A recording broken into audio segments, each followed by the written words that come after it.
Today we're going to be looking at the fifth and final test match of India versus England test series, also known as the Anderson-Tendulkar Trophy. Now we'll be looking at the highest run scorers and their strike rates, then the wicket takers and their economy. So because England won the toss and elected to bowl first, we'll be looking at India. So we have Sai Sudarshan with 38 runs and a strike rate of 35.19. We have Karun Nair with 57 runs and a strike rate of 52.29. Shubman Gill with 21 runs and a strike rate of 60.0800. And Washington Sundar with 26 runs and a strike rate of 47.27. Now let us look at the bowlers for England who have wickets and their economy. Chris Woakes with 1 wicket, an economy of 3.29. Gus Atkinson with 5 wickets, an economy of 1.52. Then Josh Tongue with 3 wickets, an economy of 3.56. Not much happening for India in the first innings. They did have a low score because of the pitch being very green and it being moist, so there was a lot of swing. Shubman Gill was a run out, and everyone said that was the turning point of the match. But like I said before, the first innings isn't the turning point, it is the second innings. So let's look at the first innings for England. Before I do that, India was bowled out 224 in their first innings. So we have Zach Crawley with 64 runs and a strike rate of 112.28. Ben Duckett with 43 runs, a strike rate of 113.16. Joe Root with 29 runs and a strike rate of 64.44. Then we have Harry Brook with 53 runs and a strike rate of 82.81. Now the bowlers for India. We have Mohammed Siraj with 4 wickets, an economy of 5.27. Akashdeep with 1 wicket, an economy of 4.71. And then Prasidh Krishna with 4 wickets, an economy of 33.88. So England batted in the same day and the innings ended in the same day, and there was no wickets for both teams for their spinners, only for the seam and fast bowlers. So let's go ahead and look at the second innings where the turning point really was. The second innings for India, we have Jaiswal of 118 and a strike rate of 71.95, Sai Sudarshan of 11, Akashdeep with 66 and a strike rate of 70.21. Then we have Ravindra Jadeja with 53 runs and a strike rate of 68.83. Then Jurel with 34 runs and a strike rate of 73.91. Washington Sundar with 53 runs and a strike rate of 115.22. So in the first innings for England, they were bowled 247, and the second innings for India, they were bowled 396.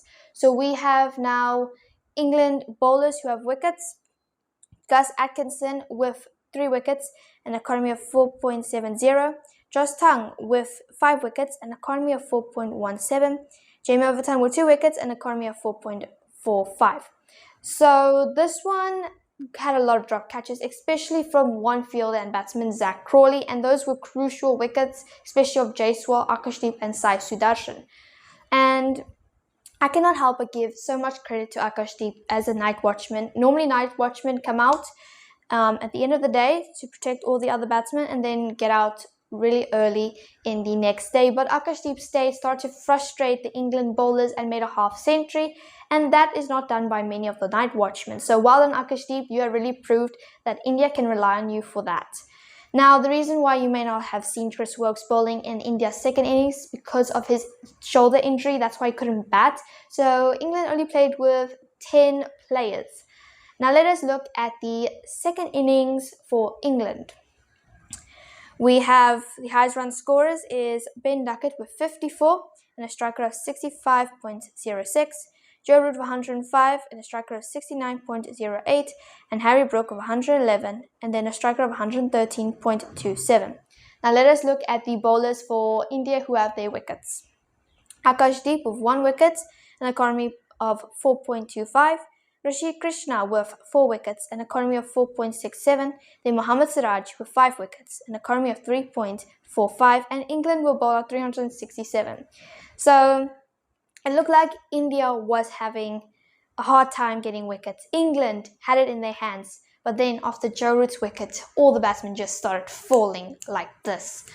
And the reason I think, like I said, where the turning point is, I think it is the drop catches of the batsmen, especially Jaiswal. And then we have the batsmen middle order who fell quite quickly. They had quite a bit of time to take it slow, and you could see they started getting furious and angry. You could see it on their faces, and The thing is, with India, their bowlers are so determined to prove themselves that it's not going to work, England. That's why they lost. Not only that, but Mohammed Siraj, you have to give him a lot of credit. He works so hard. He's the only bowler to play all 5 tests, and he's the only one who doesn't look exhausted in all those 5 tests. So he's really, really proved himself, and India will be looking at those 3 bowlers and saying, wow, then, and they'll be paying more attention to Akashdeep, Rashid Krishna, and most importantly, Mohammed Siraj. So about the England batsmen, another thing, I feel the reason why, if Ben Stokes was there, they would have definitely won, but you can't depend on one player. I think the replacement for Ben Stokes, which was Jacob Bethel, wasn't a very good idea. They should have had someone with a little more experience, almost the same amount as Ben Stokes, just a little lesser, but more than Jacob Bethel, because he played it like T20, and that's not how you play Test. Test, you have to be patient, take it slow and steady. You had a lot of time. I mean, 35 runs on the 5th day is quite easy if you don't go swinging the bat and giving your wicket. But anyways, the series is leveled. They are sharing the trophy. So India have achieved their goal of leveling the series. And Shubman Gill has really proved his captaincy. Not only that, but the team, it looks like, have gotten quite well friendly with each other and quite tight, and looks like they're a team that all the other teams need to watch out for. I can't wait to see what other test India is going to be playing, as I'll be waiting and watching. So tell me what your thoughts are in the comments below. What your thoughts are of how England batted, how India batted, the bowlers. What do you think? You can drop them in the comment section below. And help me reach my target of 100,000 subscribers by hitting that subscribe and notification bell, as it motivates me to give you more amazing content like this. This is me, Reika, signing out, and I'll be seeing you in the next one.